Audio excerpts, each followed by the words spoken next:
Welcome to the Backyard Brothers podcast. We have a lot to talk about today.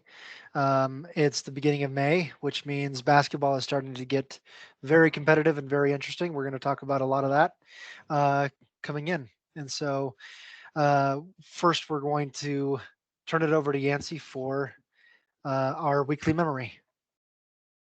Yeah, so this one's going to be pretty short, a lot like the fight that I'm going to talk about was.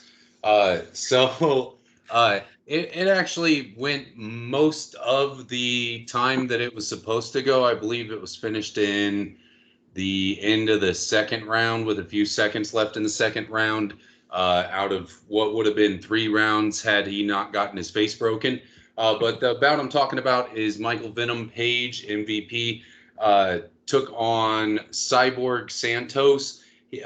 Kind of confusing because the more famous of the two is actually his wife, Chris Cyborg Santos, and they fight under the same name. So just wanted to clear that up. He didn't fight and break a lady's face. It was her husband.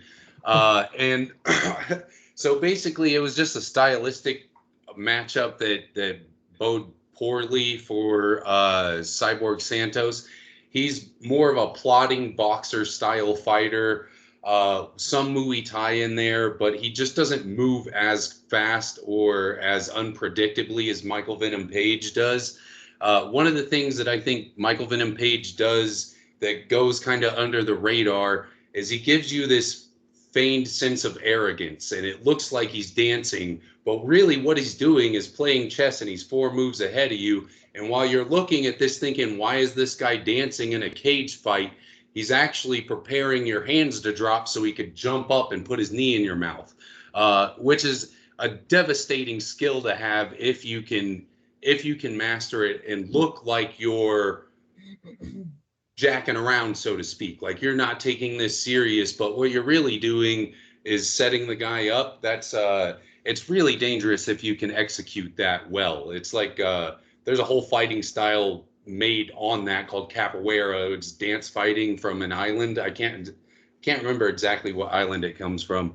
Um, but anyway, it was a great fight. The knockout, you almost couldn't escape it after it happened. Like Joe Rogan was showing everybody, like, look, this dude broke this guy's face. And I just wanted to go over it, show you guys that video, and kind of get your thoughts on it too. Anyone want to go first? I Yeah, I can talk first. Yeah, watching that fight in that first round when Cyborg got him pinned on the ground, I was thinking, well, Cyborg got a lot of good grapple moves, and that if he can stay on the ground, Cyborg can win that fight. But ultimately, MVP was able to escape, and first round and in the second round, it never got on the ground again. But what I loved, and the commentators called it out, is he got a really good kick to the liver, to the ribs. liver shot. That got him, like, he just It Cyborg dropped the wanted, hands. yeah, dropped the hands. He wanted to end the fight, and so he knew what was going to happen.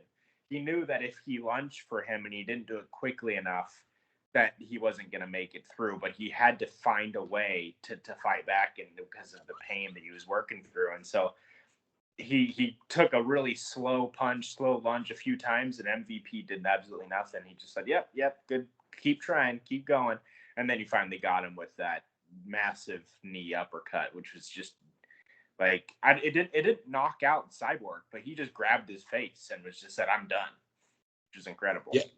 He literally broke this section and this entire orbital of his face.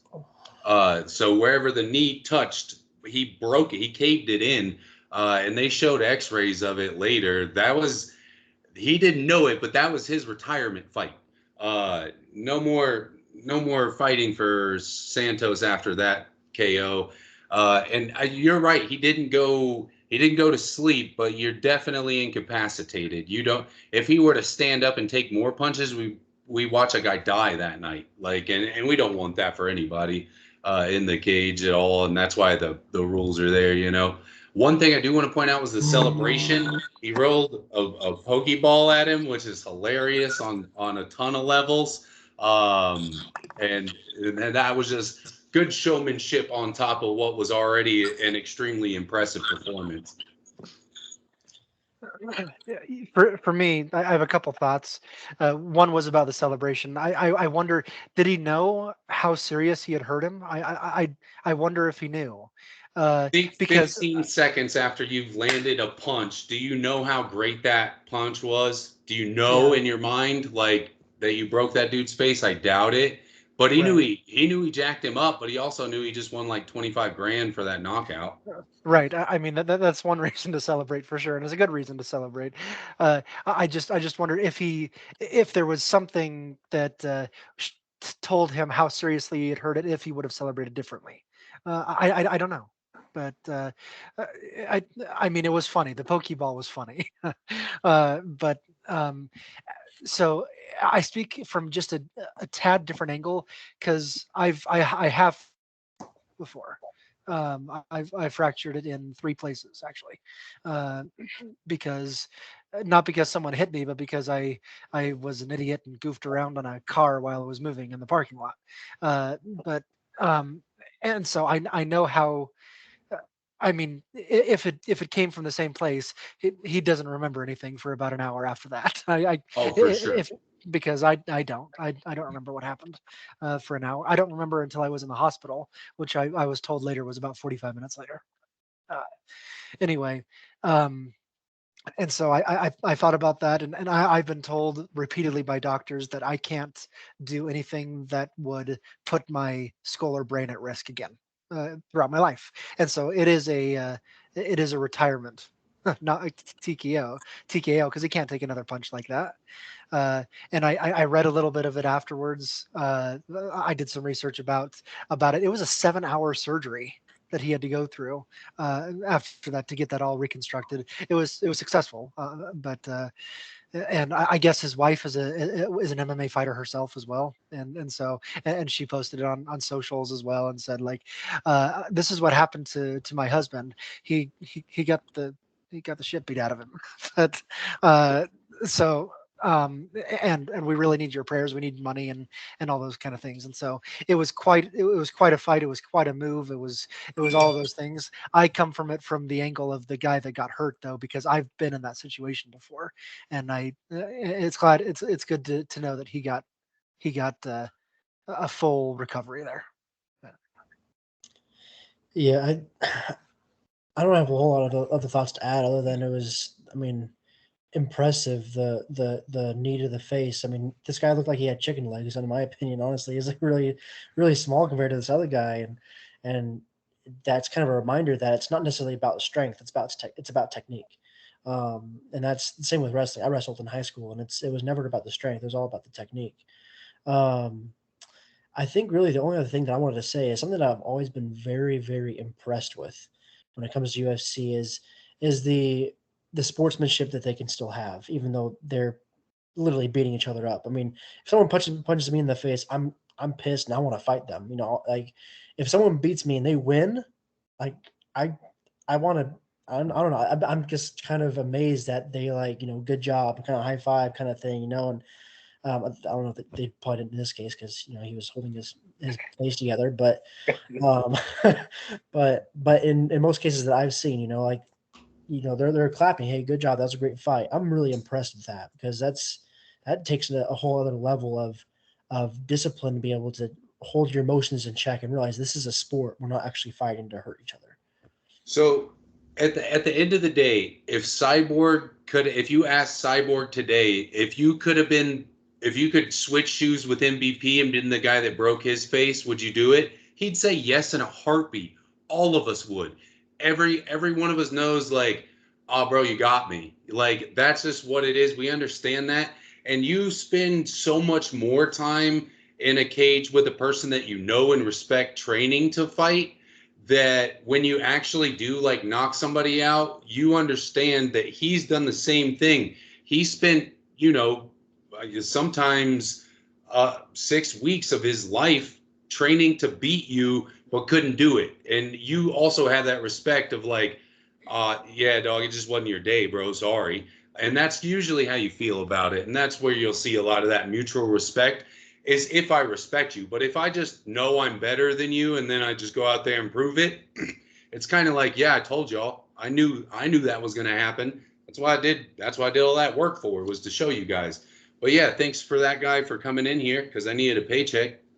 That's really how it feels, because you're both making each other money at the end of the day. Just how basketball players don't hate their opponents. You know what I mean? Like, it's just our job, dude. Let's go out here and be entertaining at least. Yeah. Yeah. I think, watching that and UFC, MMA in general, I think about movies, the action movies where good guy and the bad guy just beat the crap out of each other, and it gets kind of annoying. Just like, why are you just standing there letting them hit you in the face a billion times? And then they're like totally fine. They get punched in the face 20 times and then can still do everything. And that's just one of those movie tropes that really bugs me, because you see a trained UFC knowing that one hit like can kill somebody, can absolutely put somebody out. A single well-placed hit is enough, usually, in any case. Yeah, it's good to see like people respect it for what it is. Like, it's not just two guys going in there for a cage fight. I'm literally saying, like, hey man, if you kill me, this is the thing I like to do. Like, and my family has to respect that. Like, everybody who knows me and supports me has to be okay with the fact that I'm willing to die doing this. And not everybody's built like that. Like, you do got to be crazy to do this sport, but I think it deserves the respect of, like, yo, we're gladiators. Like, those people that do that are gladiators willing to die so you guys can have a fun Saturday night while you eat chicken wings. Like, but it is what it is. Yeah. Okay. Moving right along. Yancey did have an MMA minute that we're gonna move along. It's right along the same tracks. So go ahead, Yancey. Yeah, and not really competitive news in any form or fashion, but Francis Nganu had a 15-month-old son who passed away recently, and I just wanted to offer our thoughts, prayers, and condolences to his family. There's no details. I don't think we should have any until they feel like they're ready to share that. I don't think anybody should really even be all that intrigued by it. I just wanted to mention it so that way people know, like, to send good energy that guy's way. Anybody in that situation could use it. Absolutely. And as all four of us are fathers, and so it can't. I think I can speak for all of us that I can't imagine what that pain and loss would be like. And so certainly condolences go out. Okay.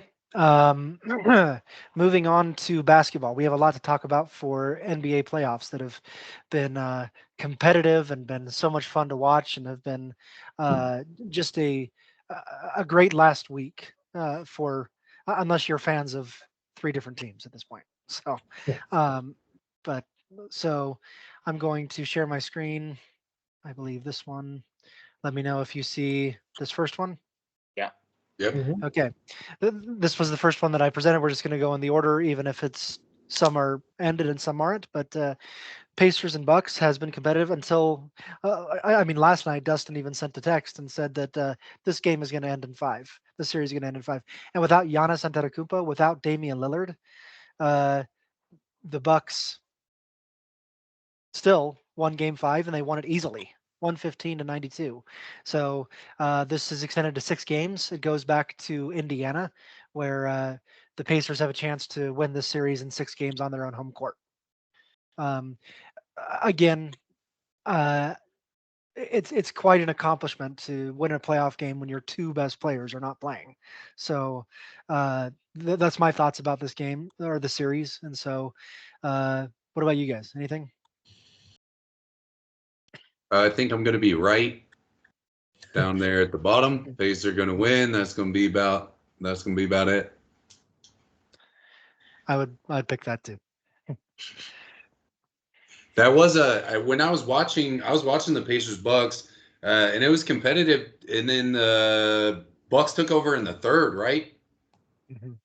And then just never gave it back. They were kind of unrelenting, and I think if the Pacers can get back to what they were doing, then we see the same results.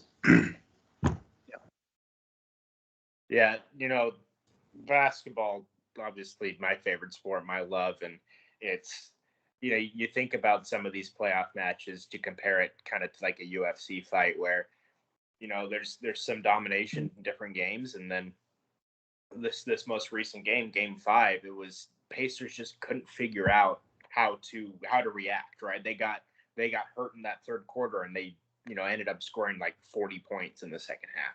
Right, and it just wasn't very good, and so there's a dominance there, even though Indiana was healthy and Milwaukee was not, and so it was really fantastic game by Milwaukee, holding what was the highest scoring offense in the league to 92 points when they've been scoring 125 this series, and so they've got to really try to take it in this Game 6 in Indiana. It's going to be their toughest challenge yet. But yeah, I expect Indiana to win in 6. It's just tough for Milwaukee to have their two best players out, but this is kind of like the Doc Rivers curse. It's Doc Rivers seems all the time he has his best player out, first round of playoffs, and so he's so rarely made it out of the first round, and you can say he has this curse about him, but you can also say, hey, other teams figure that out. He figured it out last night, so hopefully he can figure it out and make this a Game 7. Yeah. I think the only thing I have to add to that is that the Bucks need to be focusing on defense. If you notice the 2 games that they won, Pacers didn't score over 100. And so if that should be the focus rather than, all right, let's go out on offense and score as many points as we can. Although that's, point, you got to win. If you don't have Giannis out there, your focus needs to be going to defense. And 2 games right here show it. Let's hold them under 100, and we're probably going to win the game. Great comment, Cody. That's what I was going to mention too.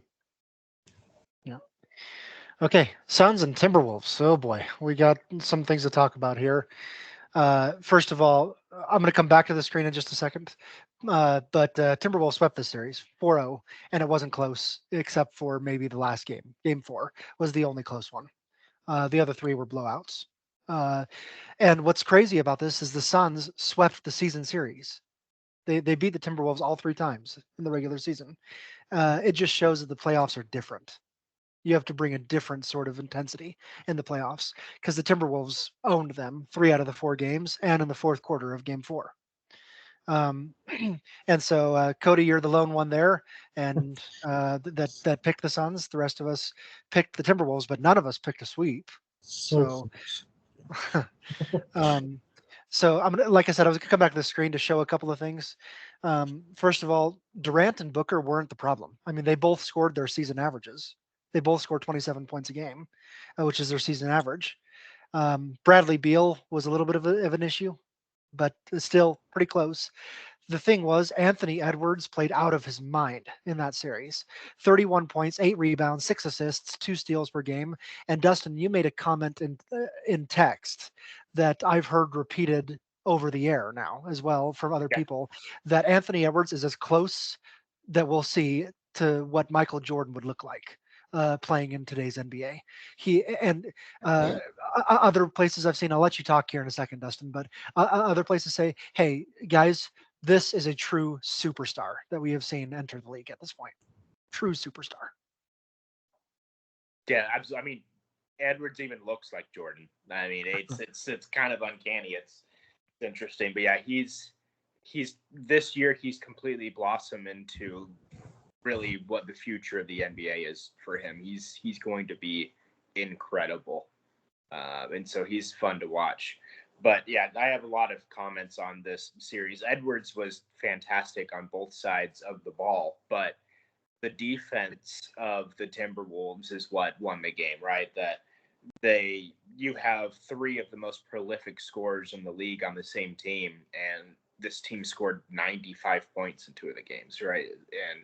And it's because the Timberwolves use their length so well. When you have Jaden McDaniels, Anthony Edwards, Nickeil Alexander-Walker, I think they're both Naz Reid. They're all long, rangy, super athletic defenders that just are annoying them on the perimeter. And my favorite thing to watch during this whole series was Anthony Edwards would guard Bradley Beal or Devin Booker, whoever it was, as soon as they got the ball on the other court. As soon as it passed it at 94 feet, you had Anthony Edwards in your shorts the whole time. And it was just to be annoying. And so often the Suns did not get into their offensive sets until there's about 10 seconds left on the play clock. The first 14 seconds of the play clock was trying to get to the other side of the court. It was incredible. It was amazing defensively. And then they had 10 seconds to try to run their offense. And then every time they'd just run into Gobert, Towns, or Reed, whoever it was down there. And it was just incredible defense. And then the other thing to mention is the Timberwolves coach, Chris Finch, had a terrible injury in Game 4 when Mike Conley accidentally ran into him, shoved into him, actually had a ruptured, I don't know how to say it, patellar tendon. And so that means a kneecap. Yeah. It's the tendon. It means his kneecap was. So he's not going to be coaching for a few games because he has to wear a brace to immobilize his leg. He's going to travel with the team, but basically sit in a wheelchair in the locker room. Yeah. I'll let Cody and Yancey speak in just a second if you have anything to say, but I want to go back to the Suns, and we'll talk about them when we do our whole full season review. But it just ended up being the fact that you can put all of this talent together, Durant and Booker and Beal, three guys who very well could be in the Hall of Fame one day, two of which are almost certain, but Durant is certain. But anyway, you can put all this talent together, but it's not just talent that wins championships. You have to have the right role players. You have to have the right defense. You have to have the right coaching. You have to have the right strategy. You can't just put the three best players or the four best players, even the five best players, on the same team and win. We saw that happen when Karl Malone and Gary Payton joined the Los Angeles Lakers. They couldn't even win a championship at that point. It's not about talent. It's about the right role players. And the Suns spent all of their money on three guys, and they have 12 other nobodies. Yeah, and that's what happens. So, yeah, our season review will say that this is a failure at the GM level. Yeah, and it's not only that; it's a failure because they've traded. They traded the farm for the next 6 years. They don't have a first round pick for 6 years because of what they've done. So. Yeah, that's trouble. I think so it's the same but different. Remember when we were playing 2K and we were trying to use the Lakers and we weren't playing as good as when we switched up, use the Jazz, because we were using less like star power and trying to play regular, solid 3 passes, take a shot basketball. I think that's kind of is what played into the Timberwolves winning this game, if I can make that analogy to people not knowing what problems we were having playing a video game. But like when you're trying to just out star power people in basketball, it doesn't seem to work as well as strategy. Just outsmart them and play good basketball, and that seems to be the key. Yeah, I don't think I have anything to add. All right, the Magic and Cavaliers. This has been, until last night, it's been blowout city in 4 straight games, depending on who won it. And everyone's won on their home court. Cavaliers won 2 straight games at home. Then the Magic blew out 2 straight games at home. And then the Cavaliers won a really close game at home last night. So if this goes the way it's going to go 7 with the Cavaliers winning their own home floor. Is anything changing from that? So... to respond first to that, I think that this series is going 7. I mean, the way that the Magic played in Orlando, I was like, oh, Magic are gonna win 4 straight and it's gonna be over. But then Cavs had a fantastic game last night, and so I think this series is gonna go 7 for sure. Which, Yancey, you're probably gonna be right again, but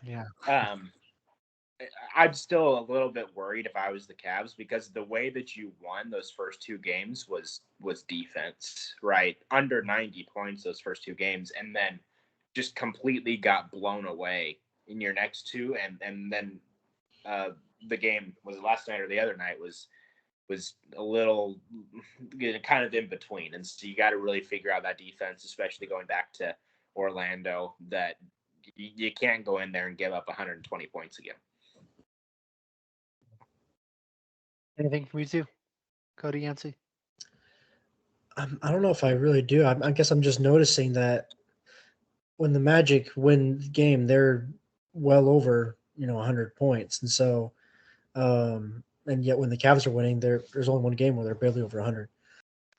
So again, that kind of speaks to the probably more of the defensive mind for the Cavaliers. I had one question: is this for when the game starts? Is it home and then away, or is it home away for the teams? The higher seed plays the first two at home, then the next two are at the others home. So home, away, home, away, Okay. home. Yeah. Okay, Two, 1-1. So gotcha. So the first two games were at the Cavs. The next two games were at the Magic. I gotcha. Okay. And Yeah, then but then game they'll 5 switch is for the Cleveland, game 6 is Orlando, game 7 is back in Cleveland. Which is why I'm following now why we think it'll be 7 for the Cavs. Yeah. Okay. Yeah. One person to call it. So we've talked about Paolo Banchero. Obviously, he was an all-star. Jalen Suggs is going to be great. He's having a fantastic playoff, fantastic season. He's one to watch over the next couple of years develop into an all-star. Yeah, thanks. Okay, Mavericks Clippers.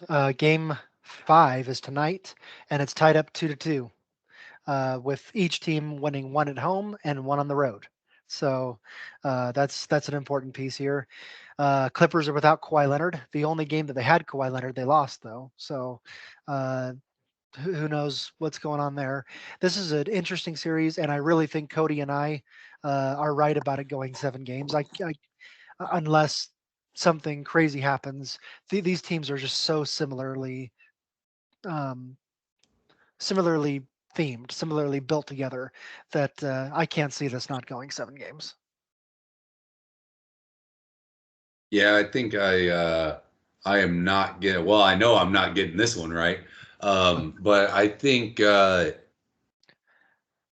don't know. I thought the Clippers were gonna be a little more defensively on the ball than we've seen from them. They did play well defensively in the 2 games that they lost, but I just think that that's where they've slipped up so far, and they haven't been able to punch on the gas when they're playing good defense on offense. I think my one point real quick. Now the Clippers weren't they the team that we had all agreed that they were going to have some struggles because of all the what were we saying? All this, I guess all this star. I'm the best player on the team kind of mentality. And yet here we are. They're making a good run in the playoffs, possibly winning this game, moving on. I think that's just very interesting that we can never, we can't just assume because something looks the way it does on paper, and we know that across every sport, that they seem to be figuring it out, and when you can figure it out and you have the talent, you can go places. Mm-hmm. Yeah, the Clippers, Cody, to mention on that, they have a Mount Rushmore on their own team. I mean, 4 players that define this generation of basketball all on the same team. It is incredible in that way. But we were really worried about that, some of the toxicity and drama and all of that. But they ended the season on like a 25-8 net win streak, and they really got together, and I think they've struggled a little bit in this playoffs, falling back into bad habits, especially James Harden. He's playing way too much ball dominant basketball of just dribbling at the 3-point line and shooting, and I think that's hurt them, especially in game 2 and 3, as missed a lot of shots in that way. So I think that they need to figure that out. So it'll be interesting to see how they figure that out. But I think the Mavs are going to win the next 2 games. That's my prediction. And the Mavs win this. The reason why is in one of these games, Ty Lue gave an interview, and it was because the Mavericks were playing really well, and that Luka and Kyrie kept getting these wonderful drives, and then they'd lob it up to Gafford or Lively or Jones for an easy lob dunk, and that the offense kept coming through that, and it was incredible. And the reporter asked Ty Lue, said, "Hey, how are you going to stop this?" And he said, "Oh, I'm not worried about them scoring. I just don't want Luka and Kyrie to score." Just like, why do you care who scores the ball? It doesn't matter who scores. You got to stop anybody from scoring. Yeah, 2 points is 2 points. It doesn't matter the name on the back of the jersey that put it in the hoop, you idiot. That's a dumb statement. That's so ridiculous. That's exactly what I thought. I was like, that's the dumbest thing ever. I said, that doesn't matter who scores. In fact, whenever I'm playing 2K, it's like whenever I can get people that don't usually score to score, I know I'm doing well. Yep. Mm-hmm. I agree with that. Okay. Oops. I think I need to do this. Okay. Lakers Nuggets. This is another one we'll spend a little bit of time on. Come back to that slide in a second. So it didn't quite get the sweep. The Lakers did win Game 4 there in Los Angeles. They call this a gentleman's sweep. You let Lakers win one because you're a gentleman, but then you go ahead and you win game 5. Although a lot can be said about this being the closest 5-game series in NBA history, just because all of the games were close. The Lakers had a double-digit lead in all 5 games, and the fourth quarter, the Lakers couldn't do anything about it. The Nuggets just kept playing together. They didn't panic down the stretch, and Jamal Murray. I mean, 4 of these wins came on 2 of these 4 wins came on Jamal Murray game winners at the end. So Jamal Murray has won 2 of these series with his last second shots, game 2 and game 5. So a lot you can talk about if LeBron James is playing next year at all, if he's going to play for the Lakers. I mean, Lakers are done, obviously, but let me go back to this slide. LeBron and Anthony Davis were not the problem at all.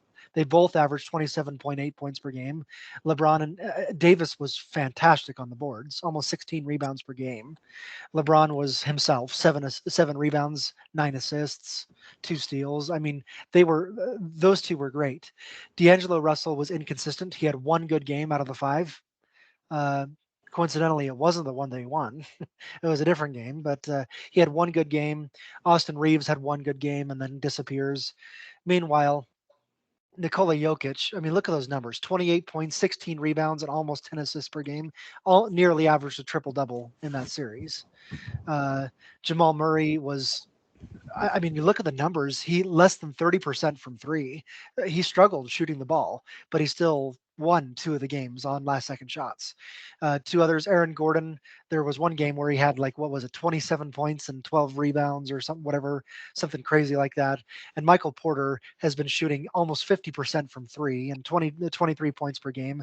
The Nuggets are consistent on all of their players, while the Lakers are only consistent with these 2. And that was part of the reason that this happened. So let me stop there and turn it over to you guys to talk about the series.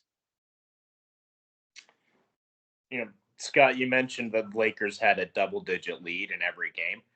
They led for almost 80% of the series. Mm-hmm. The Lakers had the lead, out of the 230 minutes of the series, they had the lead for 180 minutes of it.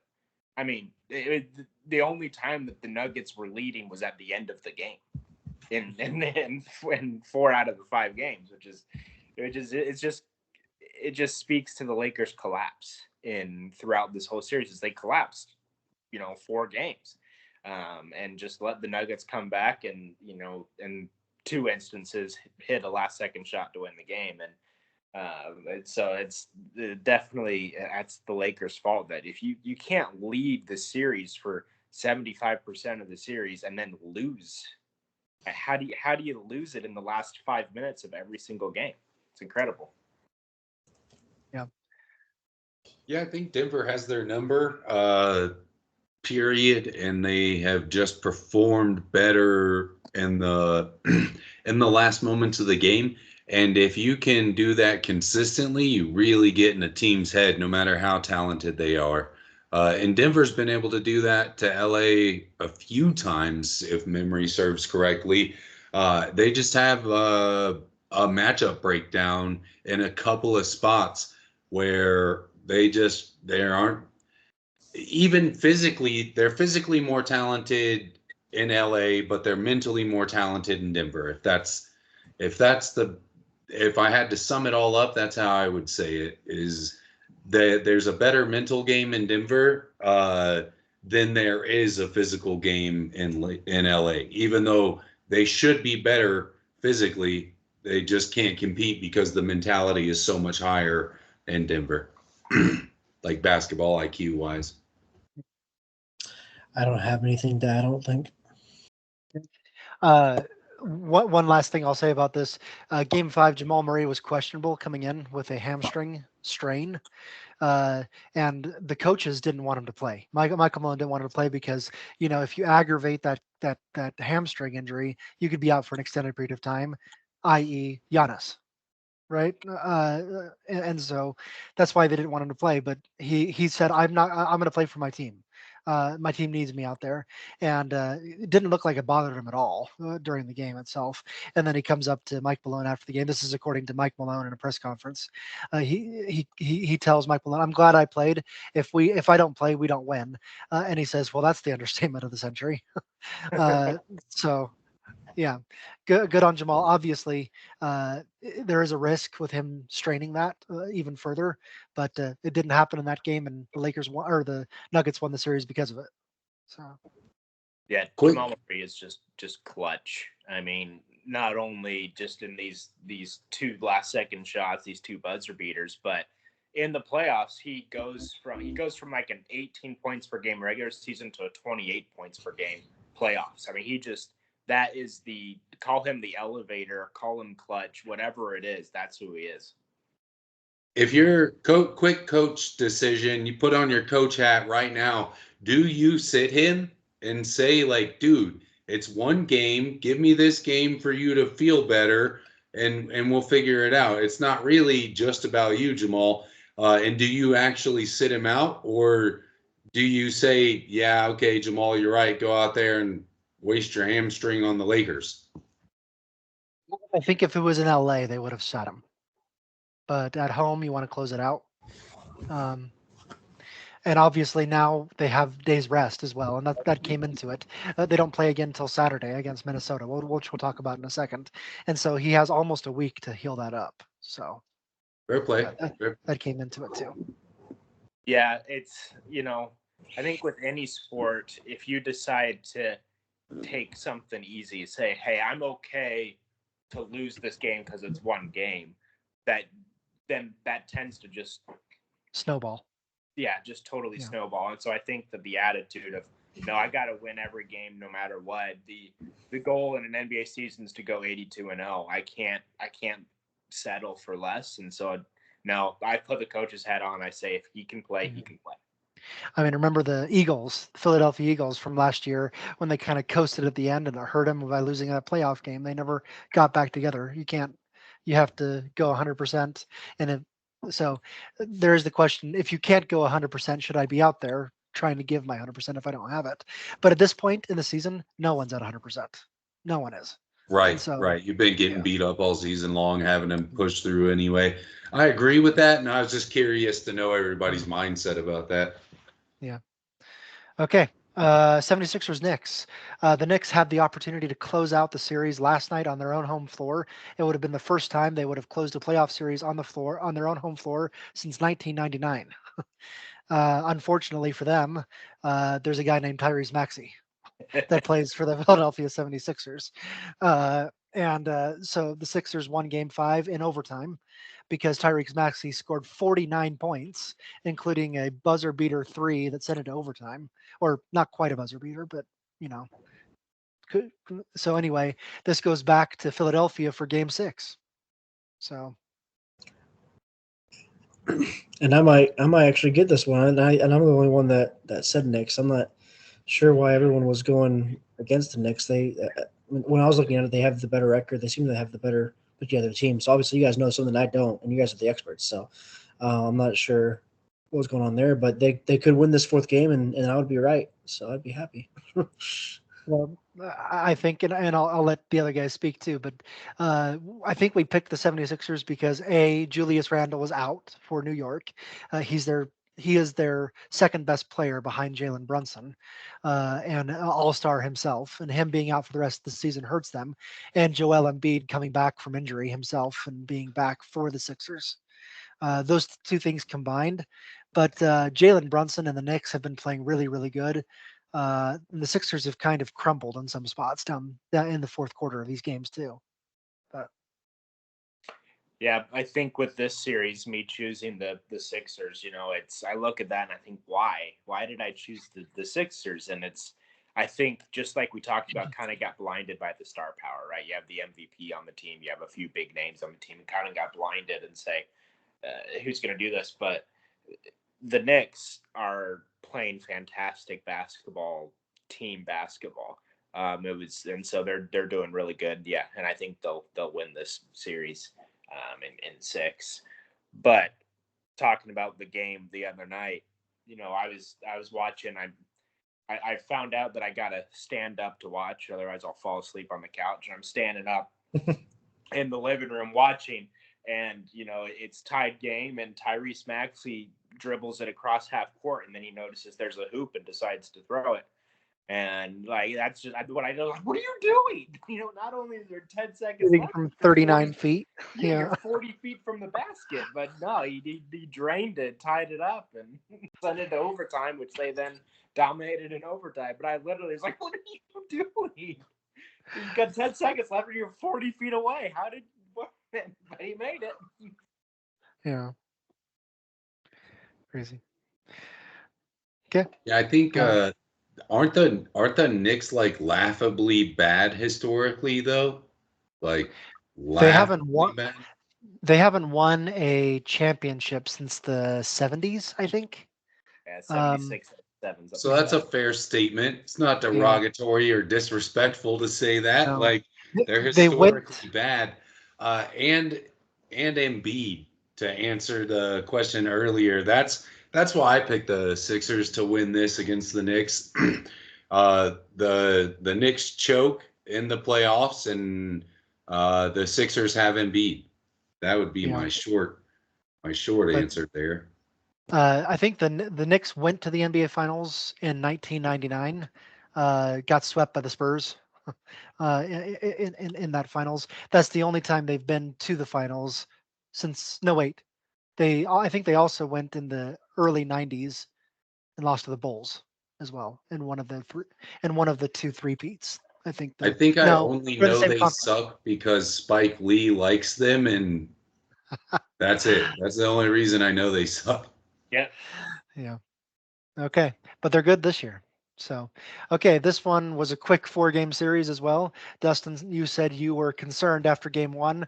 Were you concerned after game 2? So, so, yeah, they win by 32 points. It looks like in game 2, and then game 3 is just as bad. Game 4 is a little bit more like game 1, but Thunder pretty much dominated. And you got to feel bad for the Pelicans. Zion Williamson still hasn't played in a playoff game because the first time he was injured for the season, and this time he gets injured in the play-in game and doesn't get to play in the playoffs. It may have been a little bit different if they had their best player, but I don't know. I certainly think it wouldn't have been a sweep if Zion was playing, but yeah, and Zion not being out there is not the reason why this team barely scored 90 points.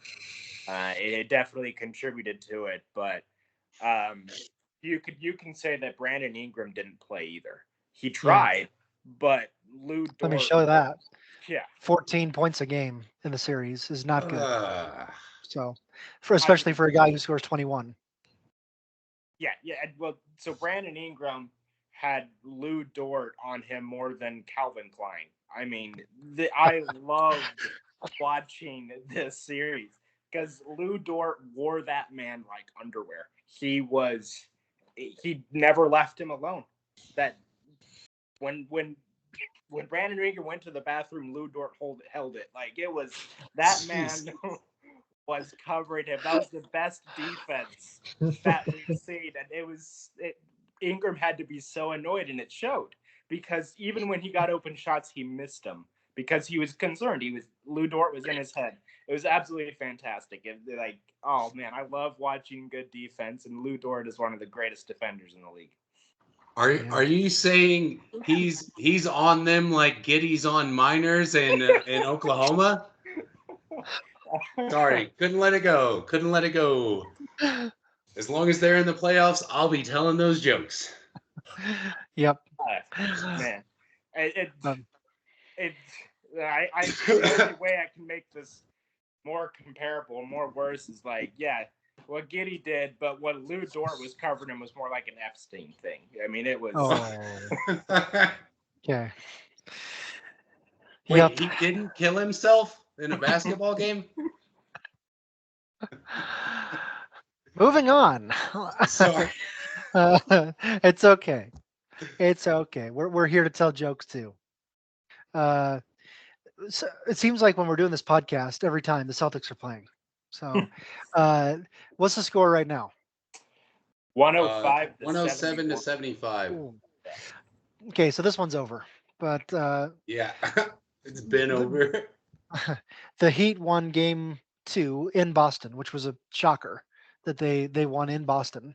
But the Celtics decided to play some basketball after that, and none of the next 3 games have been close. So Celtics have dominated the 4 games that they've won. And the only reason the Heat won Game 2 is because they hit 23 3-pointers and still only won by 10. But again, the Heat are shorthanded without their best player, so that's part of it too. But even with their best player, they don't beat the Celtics team, I don't think. So. Yeah, this Celtics team is dangerous and scary. The Heat are a defensive built team, and that's how they play, is very strong defense, and they've done their absolute best against the Celtics, but they're just so high powered. Not only can every person on the court get their own shot, but they play really well together. I mean, tonight Kristaps Porzingis isn't playing, and they're already at 110, 115 points and climbing halfway through the fourth quarter. This is a very dangerous team, and the Heat are just not able to stick with them. Yeah. Yeah, I think the Celtics have just been impressive all year long. They've had a solid record, and they've just played well. I think they're the team to look out for just in general. Yeah. Other than the Nuggets, I think those are and the Wolves. Those 3 teams, I think, are my top 3 picks for champions. Well, with that, oh boy. Yeah. Okay, this is a second round matchup, and it's a doozy. This is the only matchup that we have set for the second round. It starts Saturday.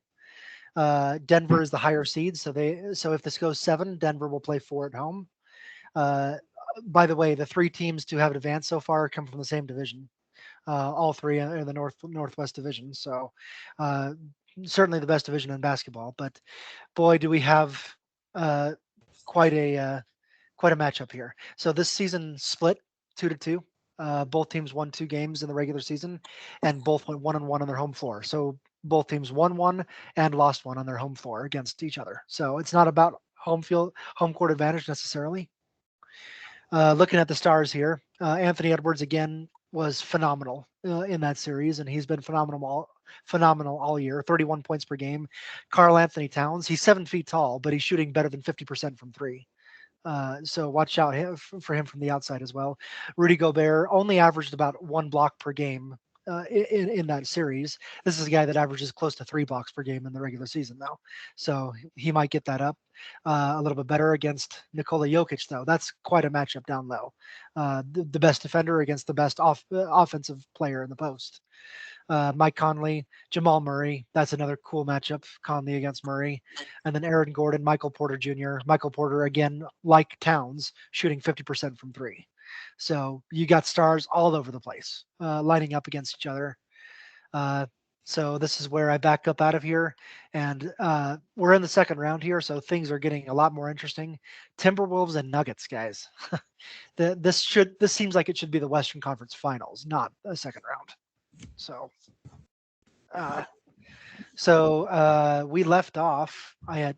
There's 8 of us, so we must have left off with Yancey. So Cody, you get to be first. Guess what? Oh, great. I feel the same way, Cody. I don't know who to choose.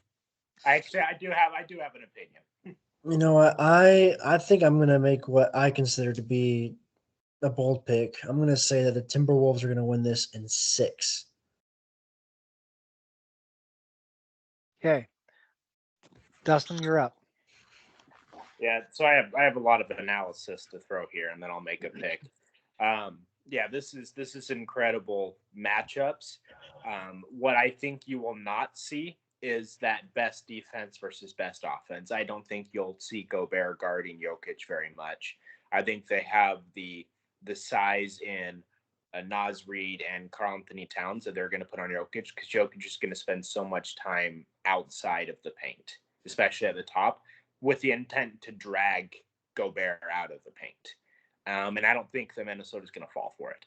I think that they're going to put one of their other lengthy, Towns is a footer. He's a 7-footer. And so I think Towns is going to guard Jokic a lot in order to keep Gobert trying to handle those back cuts that Denver's so good at.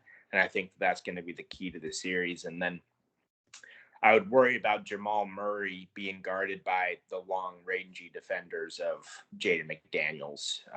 Anthony Edwards. Yeah. Yeah, Anthony Edwards. That they're, just big, long, fast. That Murray's going to have a tough time against people that have a huge reach over him.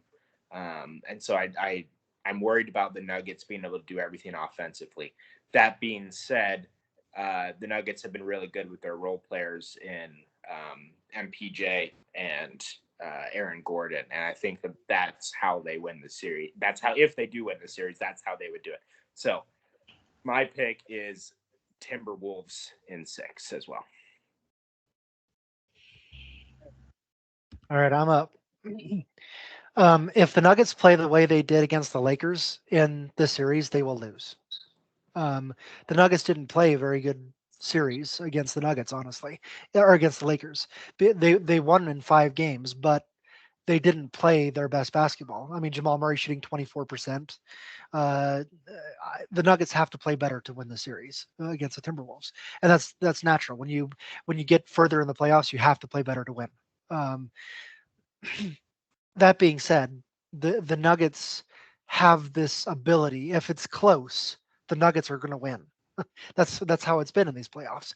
If it's close, they have the ability to come back and win these games. They're just so good. They don't panic at all. And so I think this is going to be a back and forth series, a series of adjustments. And Anthony Edwards is going to show out like crazy again, and he's going to be crowned as the next superstar. Unfortunately for them, they're not going to get past the Nuggets in this round. The Nuggets are going to win on their home floor in Game 7. But it'll be a series to watch. No bias coming from you at all. No bias coming from me at all. No. With all the bias that I can put in front of this statement, I'm going to say Denver is going to win this in 7. I think so the Timberwolves are a more talented team. Denver's a better coached team. That's why they won last year. That's why they're going to get deeper in the playoffs this year. And that's why I take them in 7 like you did, Scott. But also I live here. So I live around there. Yeah. Okay, that's the only second round matchup we have to pick. I've put the Thunder here playing against nobody yet. We don't know who it's going to be yet. So we'll do these offline likely once that gets there. So, but that's the end of our NBA stuff. Let me stop share here, and let's spend the next 10, 15 minutes talking about the NFL draft. Switching gears hopefully doesn't give you whiplash. We're talking about a whole different sport and a whole different offseason, honestly. So if you look at the draft and what we did, what we picked, I was really, really happy with ourselves for the first 6 picks or so.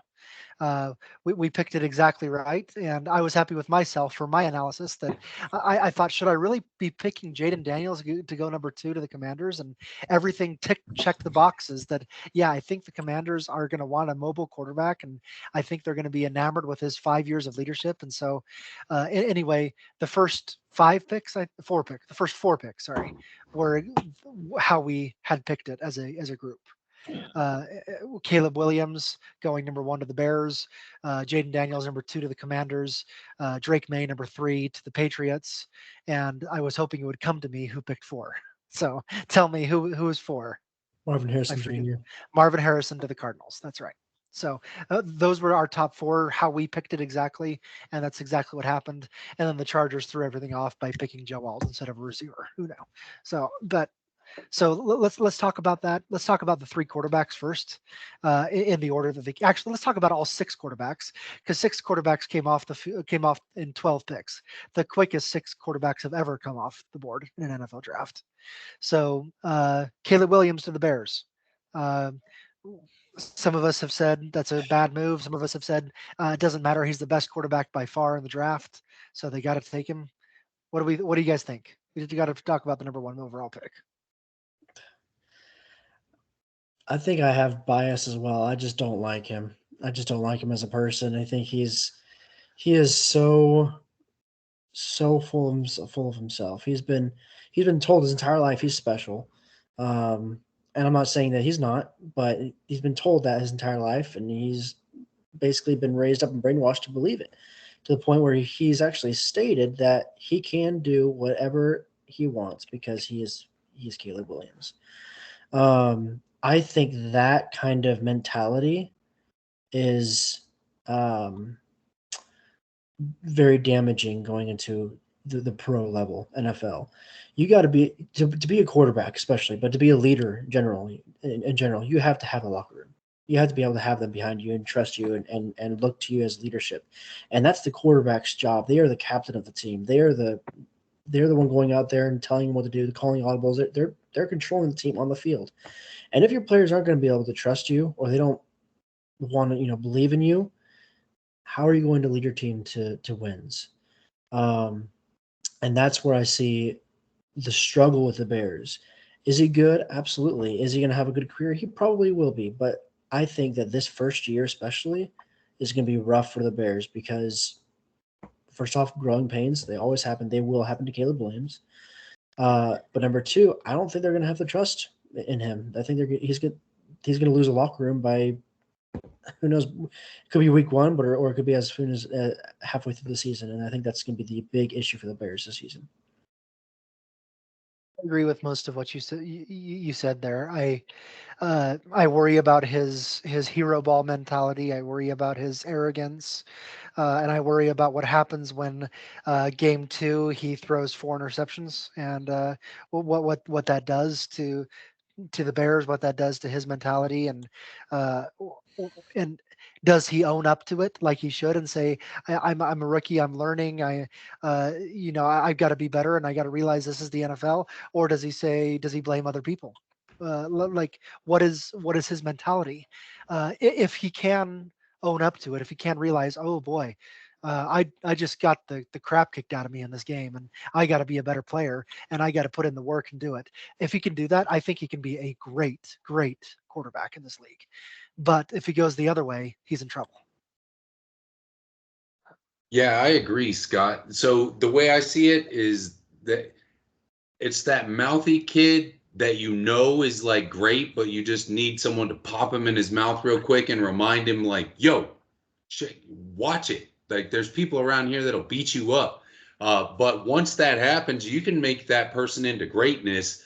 But sometimes you just got to get shook up before you really see like, oh, this is a mistake I'm making. Like life did it to me. And sometimes people just need a circumstance to do that to them, to mold them into something different. And so I agree with you. If he gets that kind of oh shit moment, like I have to work harder. This isn't coming just because I was born with this. If that happens, you get pushed to greatness. If it's like, yo, you're not catching that pass I threw, we see him crap out and we don't watch anything and nobody even remembers his name. Just another dude that went to college and played football for a little bit. Yeah, I have similar comments to what you've said. Is I think we all think that Caleb Williams is like the bully in every single high school movie ever made. The 80s ski guy, you have to ski against him. Yeah. Oh. We know exactly what kind of person that he is because he's acting just like that, and those bullies usually end up peeing themselves. So like, yeah, it's one of those things where the sports, especially in a quarterback position, takes so much humility. It takes so much true leadership in saying, hey, my job is to get this little leather thing into the hands of somebody in the right place at the right time. That's all that I do. And understand that humility there. And so, yeah, hopefully he has that because he's thinking his way up here. It's a long way to fall. And if you don't have the parachute of humility, it's going to hurt. Yeah. I just want to just add one more thing as well. And I know we kind of talked about this offline as well, but the idea that, and I think you said it too, Dustin, that he didn't even win at the collegiate level. I mean, this last season he went 7-5. He, as a Utah fan, he never beat Utah defense. Okay, Utah defense compared to an NFL, I mean, it sucks. It's terrible. And this guy, I mean, he thinks he's, hero ball and everything. He's everything. He's God's grace to this team, and he thinks he's going to go out there and do that against T.J. Watt, Myles Garrett. Like, are you kidding me? That's not going to happen.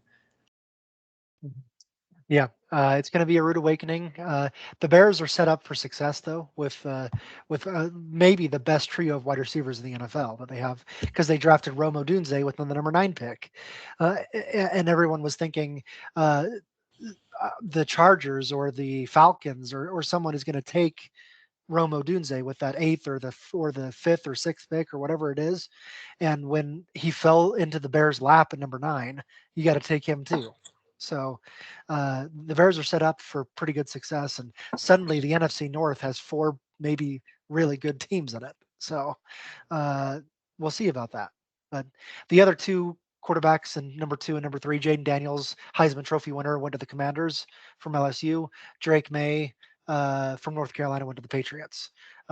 Any comments about any of those 2 guys? I'm trying to move us on because we have 9 minutes left. If I knew you could name your kid Doomsday, I would have done that a long time ago. That's all. That's good. Can I change my last name? Yancey Doomsday? That's pretty badass. That's all. Yeah. The things that I'm worried about here, I'll mention three quarterbacks real quickly. So with the Commanders and Jaden McDaniels, like Commanders have been rated by players as having like the worst organization, having the worst ownership.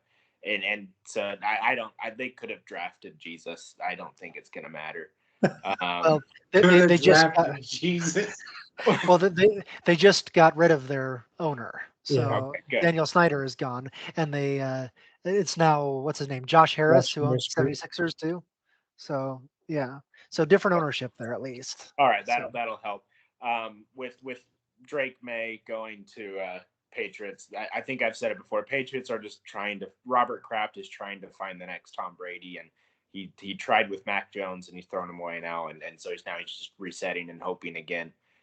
Remember what number pick Tom Brady was, by the way, Mr. Kraft. Number 199.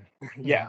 And then the other one that I was going to mention is, why did the Falcons spend $150 million on Kirk Cousins and then draft Penix? $150 million. What are you going to do with that? What are you going to do? Well, what was the plan?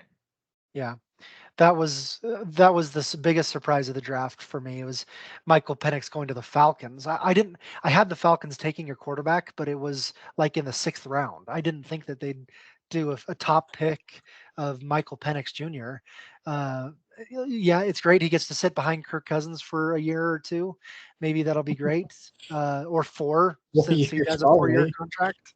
So yeah, I don't know. That seemed weird, but Yeah, yeah. that's what I was gonna say. Is I mean, I see the idea behind it. You know, they're trying to do a Jordan Love, Aaron Rodgers kind of thing. You know, where they Packers draft Jordan Love at 10, and he sat behind Aaron Rodgers for I think 3 years. And so I could see that, but Kirk Cousins is still a lot younger than Aaron Rodgers. He still has a lot of life in him. And we said I think it was 158 million be specific that was spent on. Guaranteed. Was that 100% guaranteed too. Yeah. But So when you that's a paycheck that you're not taking lightly. So they better I don't know. The idea is to I guess we can use the word groom Michael Penix to being the quarterback they want in the future. It sounds weird. Are we talking about the Suns again? uh, Sorry.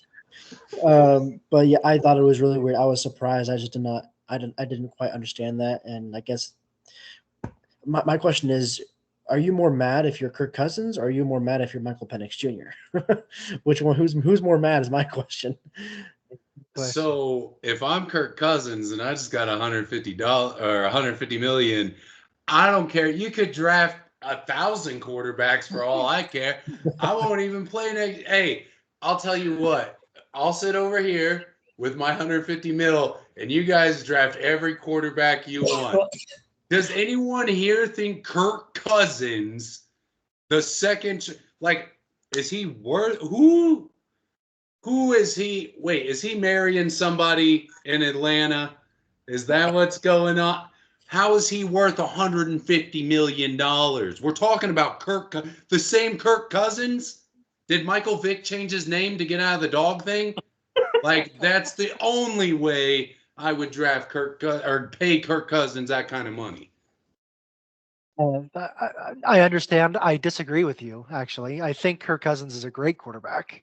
He's good. But He's had good numbers, but what's he done for teams to get them further? yeah, That's what he's definitely that's what struggled in the 150 playoffs. mil Yeah. does, is you can make my team go further in the playoffs. Not, oh, you can average really great. That's not what I'm paying you for, bro. I don't care about that. Yeah. Okay, the other 2 quarterbacks, JJ McCarthy went number 10 overall to the Vikings. He's going to likely sit behind Sam Darnold for a game and a half.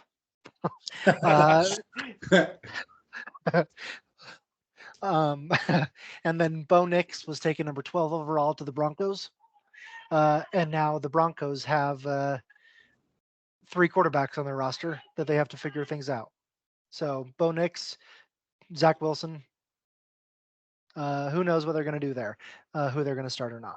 So I think they actually have 4 quarterbacks, but I don't remember who they are. But I mean, out of all the quarterbacks right now, I trust Bo Nix the most. yeah. Okay, in our last 3 minutes, any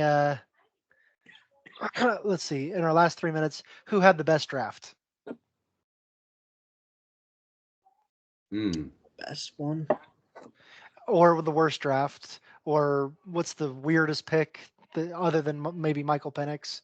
For example, let me throw out Joe Alt for the Chargers. He was obviously the top ranked player on the board, and Jim Harbaugh is going to build the trenches, like this part of it. But the Chargers were in desperate need of receivers. I can't believe they let Malik Neighbors pass up without taking him. So that's what I would pick. I just want to point out that in my personal mock draft, I had called that Xavier Worthy was going to be drafted in the first round. Except for I had said that he was going to go to, I don't remember who, someone. And so what I find it funny, excuse me, is that the Bills, who need a receiver desperately after they let Stephon Diggs go, decided to trade their pick to their rival, the Chiefs, who they can't beat in the playoffs. And who do they get? They get the fastest receiver in the draft. And so how did that make sense at all? It didn't make any sense at all to me. And they traded their other pick with Carolina, who then got another receiver.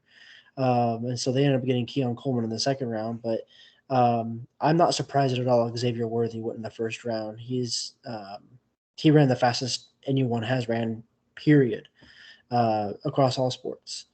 So I thought that doesn't surprise me, but I thought that was really dumb by the Bills. I think the Cardinals might actually be decent this year.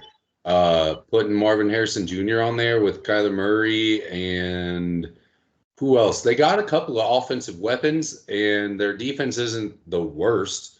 It's not great, but it's not the worst. And I think that they're going to be a sneaky-ish team coming up. Yeah, Justin, the anything? comment I would make is, with the Cardinals, Marvin Harrison Jr., he's great, but I just don't know what he's going to do while Kyler Murray plays duck, duck, goose in the background, just running in circles. So it's going to be tough. He's got potential. The kid's got potential. Don't break my heart right away, Dustin. What did you first say, Duck, Dustin? duck, I heard you say something about coming out naked. What did you say? What? What did you say, Dustin? What? I said I'm worried about what Marvin Harrison's going to do while Kyler Murray just plays duck, duck, goose in the backfield. I heard that, but before that, you said something about Kyler Murray coming out, and I thought you said I heard something like naked. I was like, what? Hey. So I'm Apparently We're it's talking about the Suns again. okay. All right. okay. With that, it's 10 o'clock over at Cody's time, and he's starting to hallucinate naked people. So it's time to say goodbye. We'll talk to each other next week about more NBA playoffs and looking at other things. So thanks, everyone. Fun times.